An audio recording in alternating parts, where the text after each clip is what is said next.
My name is Kirei, and I've been 12 years Challenger, and I'm the only person in the world to have finished Challenger every single season. I've been 5 times rank 1, and I've played professionally for 8 years and coached pro teams for 2 years. Having worked with some of the best players in the world, I'm sharing my knowledge that I've learned in the past decade, and hope you guys will enjoy and learn a lot. I'll show you guys how to play in Diamond Elo, and how to smurf on kids, playing Lee Sin, okay? I'll show you guys that. I'll show you guys how to 1v9 and punish noobs by just me teaching you guys one simple concept, okay? I'm gonna teach you guys the secrets here on how to carry in Diamond Elo with just simply having very good base timers and very good jungle tracking, okay? Base timers and jungle tracking, okay? And of course, like, if you look at this game, who would you guys play for? Look at this. I would say that I would... Okay, here's the thing. Before I decide what I play for, I have to think what the enemy team plays for. Because imagine Elise wants to dive my top lane, and I want to play bot lane.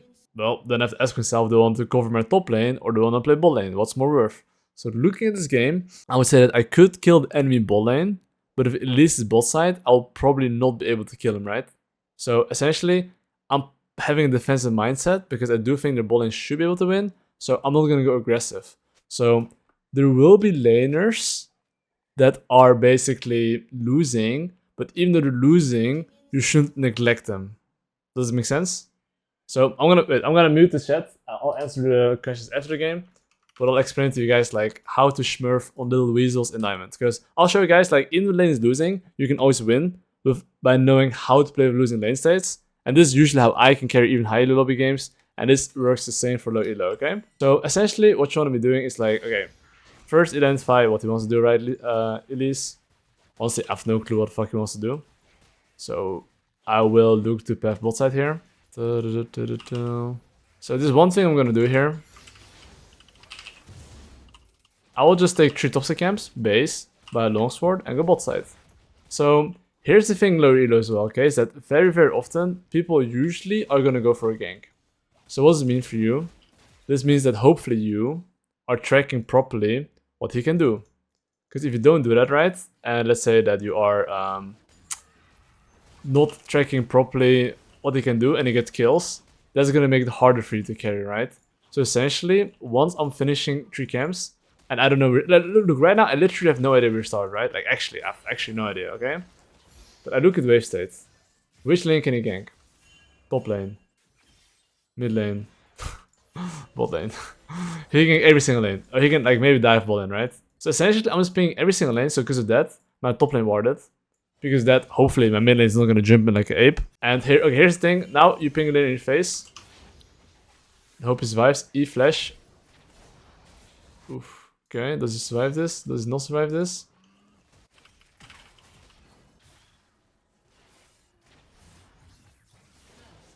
Okay, he didn't survive it, sadly. But essentially, though you got a ward, it's like very close, right? But maybe if it didn't ping at all, you wouldn't have survived. So pay attention, okay? The enemy support put down a ward in the bush, okay? So he put down a ward in the bush. So I want you guys to think, what would you guys do right now? Look at the wave state. You see the wave state, right? So what do they do? They need to push out the next wave really badly, okay? So considering I know that they need to push out the wave really badly, but look at this ward as well. This ward, he puts dog. If I walk on the edge here, he won't see me, okay? So when he goes for a last hit, with that minion right there,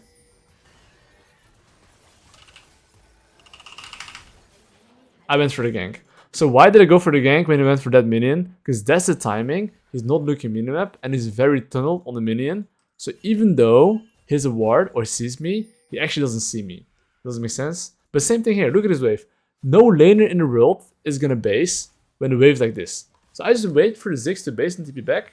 Once he's back, I'll go in. So I'm gonna wait. He's close now. Okay, now boom.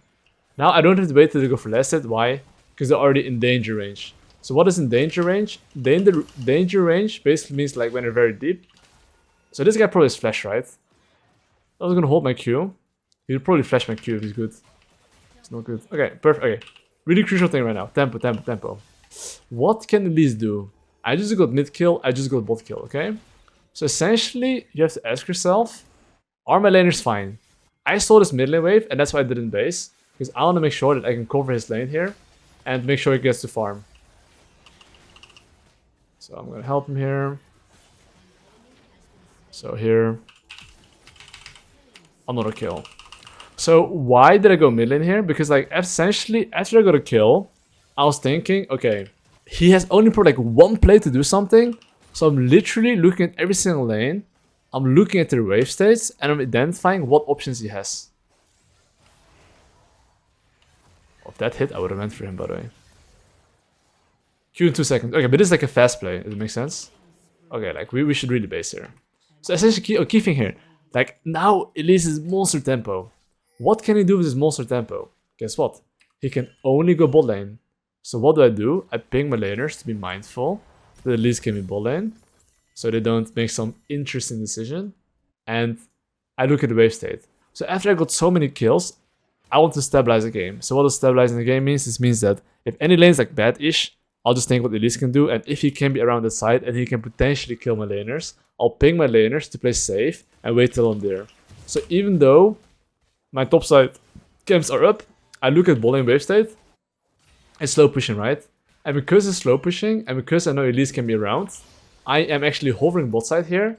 And now I'm even skipping my camps. Why am I skipping my camps here? Because like, if Elise is not here, I dive their bot. If Elise is here, I win the 3v3. It's like a win-win situation. So even though I'm skipping my camps, it's like a good thing. Does it make sense? So even if Elise was here, who cares? Because like then he's not farming either, right? So that's why I could skip my camps here and fist them. So next thing, I just literally got a bot lane kill.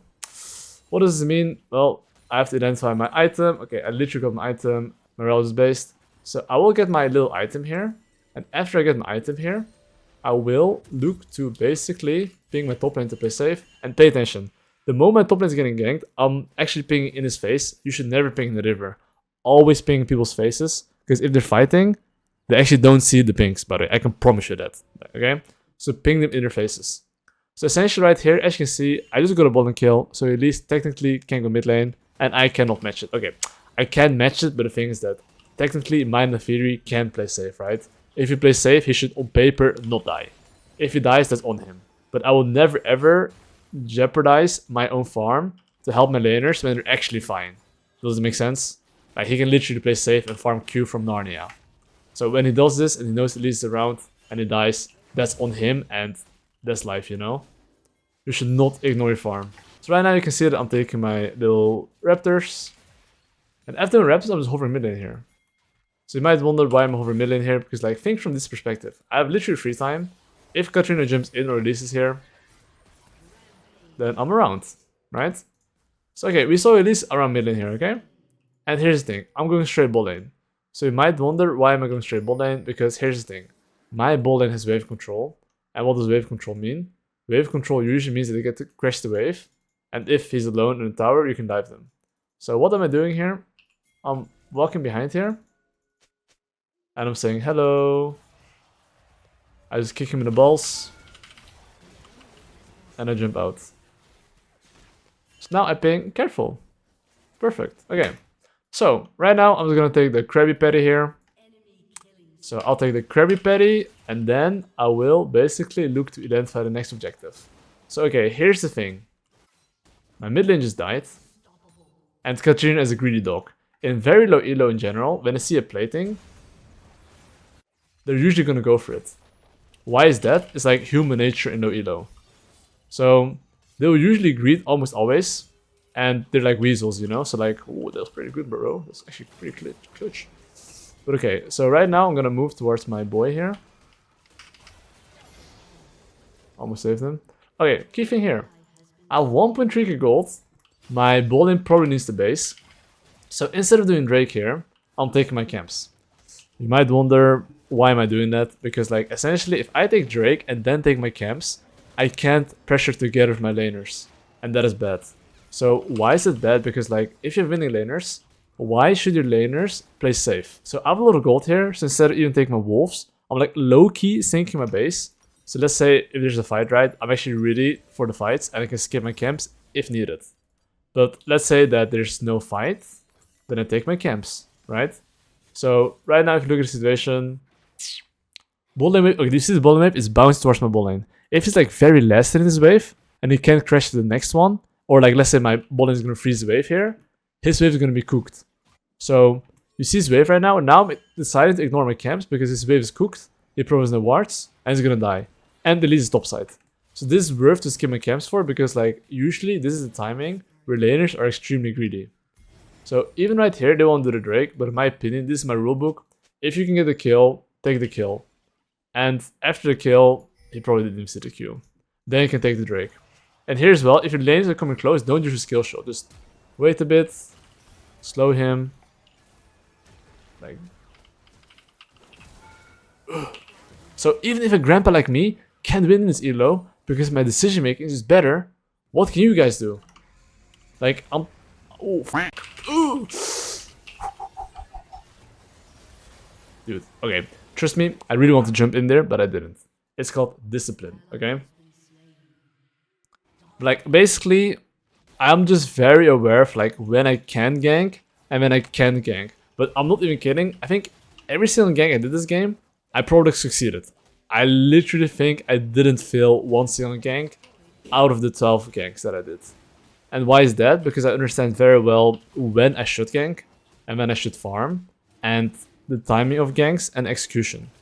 And I did explain some of the execution and the reasons why. And essentially it comes down to very often like wave states, right? So right now the group is up at 500 gold. So essentially right now you have to like roughly identify what you want to play for and a woo to make the game very simple. I mean, I'm just gonna ping my laners to be careful. Okay, this is the case where I'm not coming because like if the laners of enemy team decide to run away, I can't kill them. So I'm wasting time, okay? So instead, what I do usually do, I ping my laners one time careful, if it seems like not 100% sure, so they don't go too deep. Because essentially, the game cannot be lost if they play with me. Look, now I'm in the skirmish here, right? So because I'm in the skirmish here, probably... Oh, this is my shit Q. We should not be able to lose, you know? Oh my god. I kind of misplayed, but I think my team should still win this though. Or maybe not. I guess maybe not. Okay, I kind of missed my Q, but still. I guess we lost that. And now my Aatrox writes GG. So I guess because writes GG, we should FF, guys. Bro, why does it write GG? Like, bro, you have literally winning jungle, winning mid, winning bot. Like, bro. Now, in these moments, in low elo, you have to write, it's fine. I will carry. Don't worry. You have to, like, give them some hopium. Because in his mind, it's not winnable. His body language sounds like he's going for the next one. Can I win this 1v1?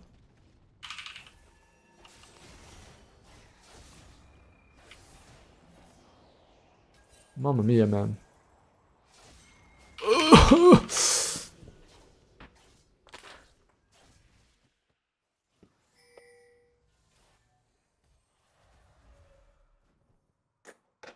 It's fine, guys. I was thirsty. That's why I lost 1v1.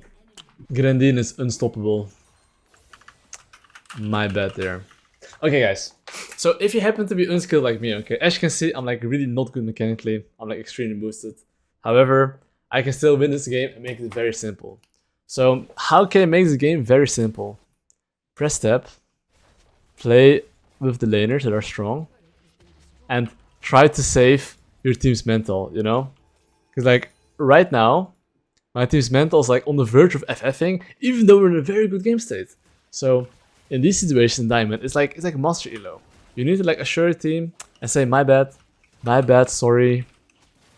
And then you try to like, okay, I shouldn't write that. I will play better. We got this though, guys. We got this. Okay, so essentially right now, okay. Okay, I will. Okay, so essentially right now, okay, now you have to think smart, okay? You have to think about, okay, your camps are up. This is kind of more like early mid game, right? Guys, after mid game it's spicy, you know? This is a bit more early mid game. So in early mid game, you usually want to like take your camps. Like for example, now I'm gonna kind of ping them to be careful. Because I don't want to fight here. If it's like really free, I'll go for it, but otherwise I won't go for it.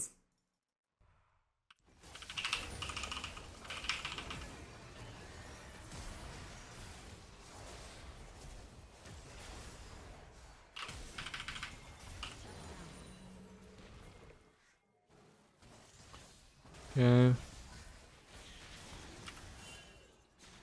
So right here, for example, I wouldn't want to say ditch him, but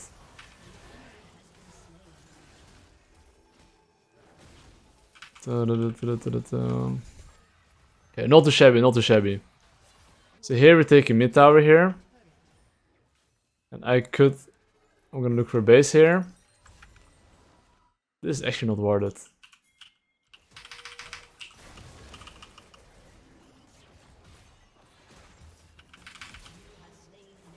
Okay.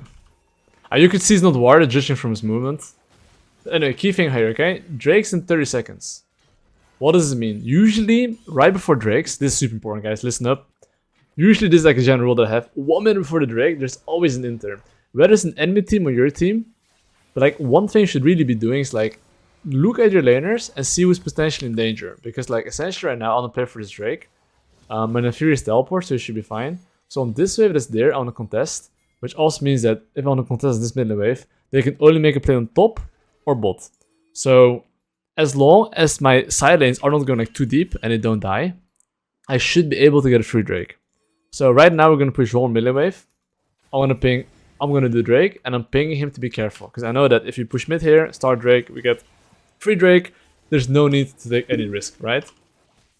So no matter how good you are in general, you want to play smart. You want to like not take stupid fights and play a bit like a human, if that makes sense. So right now they're chasing really hard bot lane. I'm down to go bot lane though, because like wait, yeah, I mean this guy's probably gonna greet like a dog.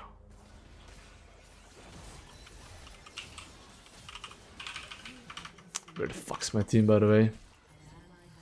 Okay, my team did not want to come. Like, please kill him! You've ult! Yo, kill him, man!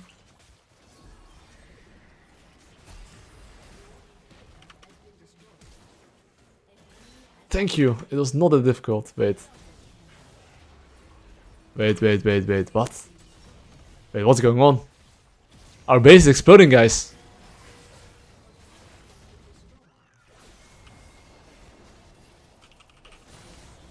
Bro, Elise. What the fuck? Wait, I didn't see my base being completely like getting cracked. Is that why Ziggs was like basing? Okay, maybe my minimum appearance is dog, guys.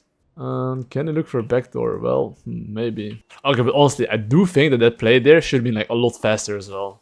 If my Ziggs actually like just, or like my team just looked there for a bit. But yeah, I mean that's the thing as well that you have to like learn is skills that like, especially from low elos or even high elo, right? If people are not following, but if I make a play and my team's not following, in the end, trust me, it's your bad. Don't cope. It's not your teammate's fault. The fact that I fought there and my teammates were not coming, I didn't see my teammates, that's literally my bad, okay? And if you cope and think your teammates are boosted, you'll stay stuck in diamond. Like, I'm not kidding. Because like that's the only way you can improve, and solo queue is all about like adaptability, and you need to be able to adapt. If not, yeah, you know, sucks. So yeah, I mean, anyway, right here, of course, sometimes your teammates can actually like, you know, like maybe the right thing to do is like move, but in the end, if they're not moving, you have to adapt, you know? But yeah, I mean, right now, the Baron's up in 1 minute. They have only Katarina teleport. They don't have Yasuo teleport, so that's nice. And Katarina backdooring is like really not good, so we are kind of chilling here. So since the Baron's up in 50 seconds though, I am definitely playing for that. And I'm basing right here. And I'm gonna buy Sterax because their champs are having a lot of burst. And now I'm just thinking as well, like this is something important that if you play high elo, is like less focused on. But in low elo, sometimes actually you have to think, how do you want to play teamfights? Do you want to front to back? Do you want to use your ult to peel the Katarina? Like actually, how do you want to play teamfights? Do you want to like poke with Ziggs? In high elo, it's like more common sense. But if like in low elo, it's actually like not as common, if that makes sense. So like, yeah, you have to think about those things, you know? This guy cannot backdoor, but just saying. He's never gonna make it.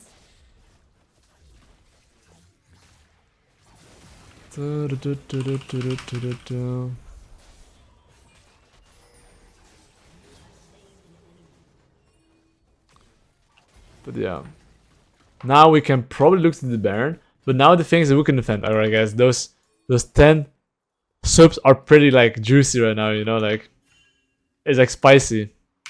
But yeah, anyway, right now I do want to do the Baron. They have no teleports. They're 2 ball lane. I'm sure my 3-man can defend. Or my Ziggs can defend, yeah. Wait, can my team help me here? I think my Ziggs Rel should be able to defend this, while I can 2-man or 3-man this. I do think Elise will be able to make it here, but... Okay.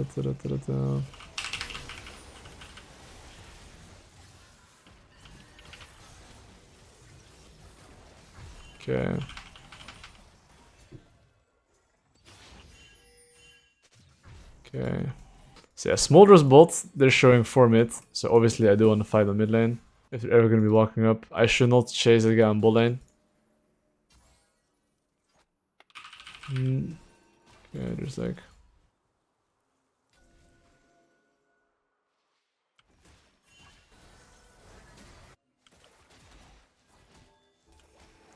The only thing with like open inhibitors that you need to be kind of careful, because if someone gets caught, you kind of lose the game.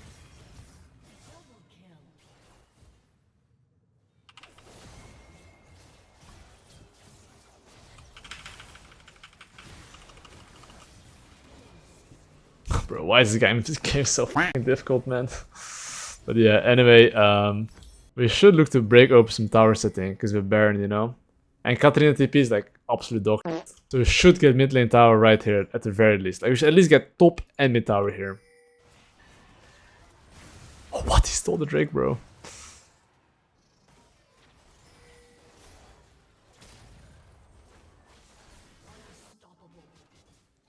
Oh, beautiful. So yeah, now we just keep pushing here. I think they're still dead for a little bit.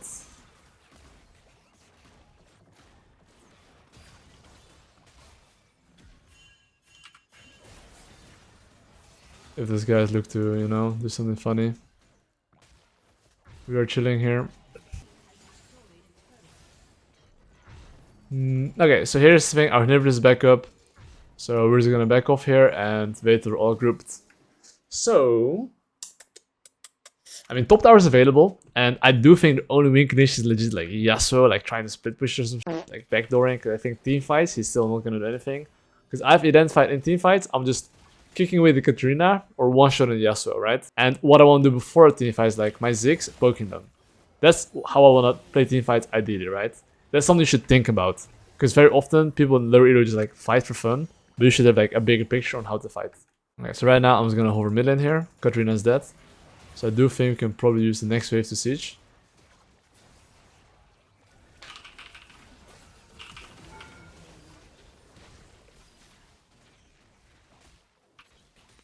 This guy's like 111. He's like a bit useless, I ain't gonna lie.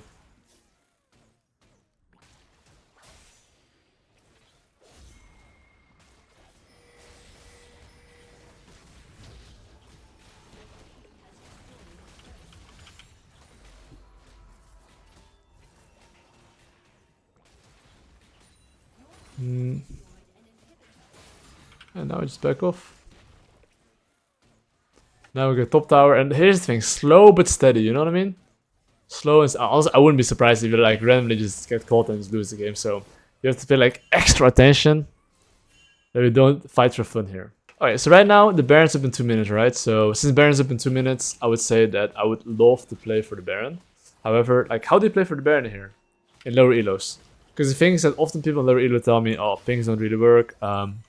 Of course, it's not gonna always work. However, it will work if you basically ping correctly most of the times. But people actually don't know how to ping.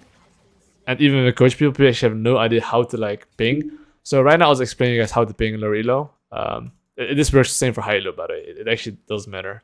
But right now we're just playing for tier 2 ball, right? So look, I'm pinging tower, I'm pinging assistant, and I'm pinging on the way. Do you see? Like I literally pinged the guy that I need to go ball lane. Oh. Yeah, we're definitely defending here.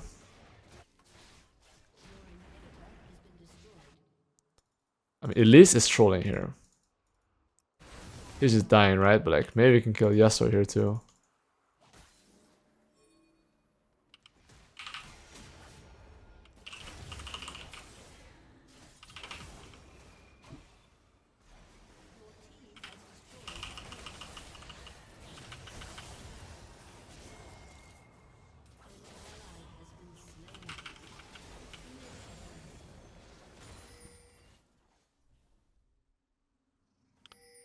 I do think right now, considering they have like no teleports, I mean they have like Katrina teleport, right? But like that's like really whatever. We can look to break open the top lane tower here, or at least get Baron, I think. Or if you want to play it safe, you can just do the.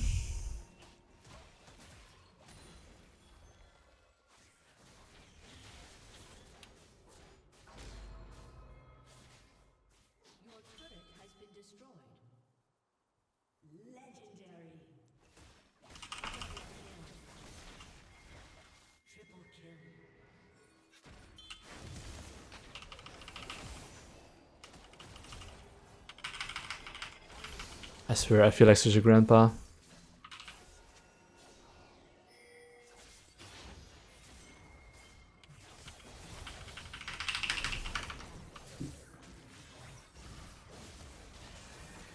That guy's probably doomed. And my team can probably end the game here, I think. But, I mean, I think they can end the game here, right? Katarina, 5 seconds. We have like 20 kills Nafiri. They can probably nuke this guy. 2 seconds at least. Austin is like really used player. GG Smolder. Very useful. We got him, boys. We got him. Dude, this game was like... this game was spicy. I ain't gonna lie. Okay, this game, I did deserve the 10 subs. Dude, this game, holy guacamole, dude. It was spicy. Okay, it was like a complete 3-win into my Nexus exploding, into like, we make one mistake, GG well played. But I hope you guys learned something.